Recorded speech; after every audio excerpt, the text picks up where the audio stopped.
प्यारे बहनों और भाइयों, मेरा नमस्कार स्वीकारो। देखिए, आज का हमारा विषय रहेगा कि मृत्यु के बाद कर्म साथ किसके नहीं जाते हैं। यानी जो विषय है वो यह है कि मृत्यु के बाद किस मनुष्य के कर्म साथ नहीं जाते हैं। तो देखिए भाई और बहनों, विद्याएं अनेक प्रकार की होती हैं। भाई, विद्याओं में जो है जितनी भी होती हैं वो सब कलाएं होती हैं। 64 कला हैं और 64 प्रकार की ही विद्या हैं। इनमें से आप यदि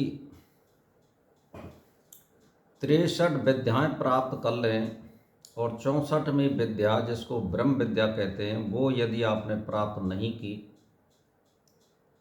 तो मान के चलिए आपको ज्ञानी नहीं माना जाएगा और परमात्मा के निकट नहीं माना जाएगा या परमात्मा के जानने वाले नहीं माने जाएंगे। ब्रह्म विद्या ऐसी विद्या है कि ये जिसको प्राप्त हो जाए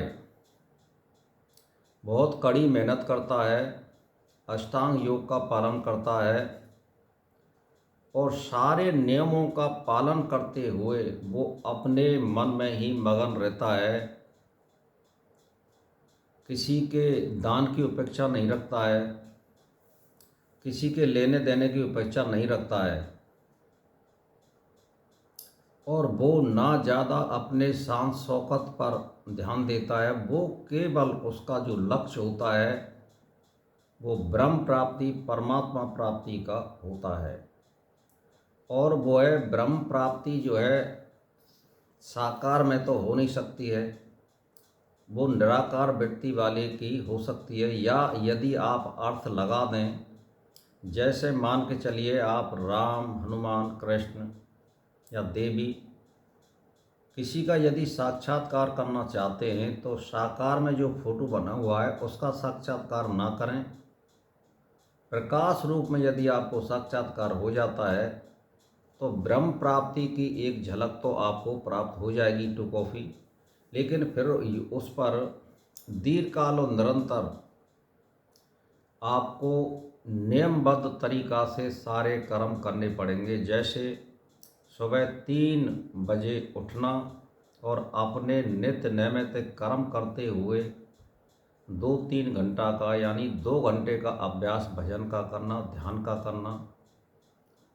और इसमें ज़्यादा बताने की ज़रूरत नहीं है, जब अष्टांग योग का नाम आ जाता है तो वहाँ सारे नियम फॉलो हो जाते हैं। तो इस तरह से यदि वो दीर्घकाल और निरंतर करता है और अपने भोजन पर भी ध्यान देता है, अल्पाहारी एक टाइम का भोजन करने वाला हो और अच्छे गुरु का सानिध्य प्राप्त हो, अच्छी संगत करता हो, तो वो मनुष्य निश्चित है ज्ञानी बनेगा, ब्रह्म विद्या प्राप्त करने वाला बनेगा। लेकिन सबसे बड़ी बात यह है कि जीवन में अच्छा गुरु या जिस गुरु को साक्षात्कार हो गया हो या जो अच्छी अपनी नॉलेज रखता हो धर्म के बारे में, उसका यदि सानिध्य प्राप्त हो जाता है तो आपका 10 साल का जो कार्य है वो 1 साल में आप बना सकते हैं। क्योंकि जानने वाला उस परिस्थिति में गुजर चुका है और वो सारी युक्तियों को जानता है, तो वो यकायक आपको सफलता दिला सकता है। अन्यथा यदि आप खुद ही करोगे या अच्छे गुरु का सानिध्य प्राप्त नहीं है यानी मार्गदर्शन करने वाले का, तो आपको देरी अवश्य होगी। तो भाई और बहनों, मैं तो एक ही बात कहना चाहता हूँ, ज्ञानी के ब्रह्म विद्या प्राप्त करने वाले के कर्म साथ नहीं जाते हैं। चाहे वो उसके अच्छे कर्म हों या बुरे कर्म हों, यानी वो एक तरह से और ना ज्ञानी कभी यात्रा करता है मृत्यु के बाद, उसकी आत्मा यात्रा नहीं करती है, उसको वाहन की ज़रूरत नहीं होती है सूक्ष्म शरीर की। उसके प्राण यहीं पर विलीन हो जाते हैं, यहीं पर वो जीते जी ही पहले ही ब्रह्म को प्राप्त कर लेता है। तो ऐसे समझिए, जब उसकी यहाँ से जब आत्मा और सूक्ष्म शरीर निकलता है तो गुब्बारा फूट गया हो। तो इसी प्रकार की प्रक्रिया होती है, उसको यहीं पर ब्रह्म प्राप्ति हो जाती है, उसको यात्रा की जरूरत नहीं है, वो कोई भी कर्म साथ नहीं ले जाता है।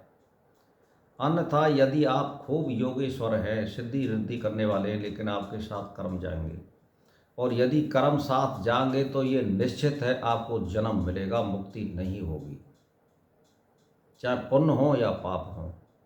इस पृथ्वी पर कम से कम यानी मान के चलिए 89-88 यदि पुण्य है तो आपको निश्चित है मनुष्य जन्म मिलेगा, अच्छे श्रीमानों के जन्म मिलेगा, मान सम्मान करने वाले के जन्म मिलेगा, उच्च वर्ण में मिलेगा, ये भी बात है। और यदि आप 89 से ऊपर जाते हैं तो देव योनि को प्राप्त हो जाएंगे, यानी जिसको आप स्वर्ग कहते हैं। देखा किसी ने नहीं है, लेकिन शास्त्रों में जो वर्णित है मैं उसी के आधार पर बनाता हूँ। आपको देव क्षमता प्राप्त होगी और वहाँ इन भोगों को भोग करके आपको फिर इस पृथ्वी पर जन्म लेना पड़ेगा।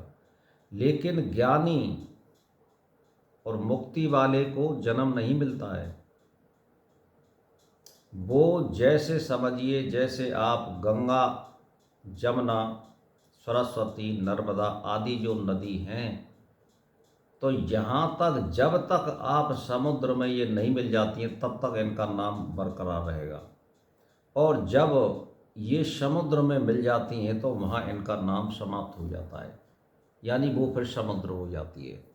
और उसका जो मीठा पानी है उसका भी पता नहीं लगेगा कि भाई इसका मीठा पानी कहाँ गया, तो वहाँ सारा खेल खत्म हो जाता है। तो इसीलिए ब्रह्म ज्ञानी के प्राण जो है विलीन हो जाते हैं, ब्रह्म को प्राप्ति हो जाती है, गुब्बारे की तरह वो फूट जाता है, उसको यात्रा की जरूरत नहीं है, सूक्ष्म शरीर यहीं पर छूट जाता है।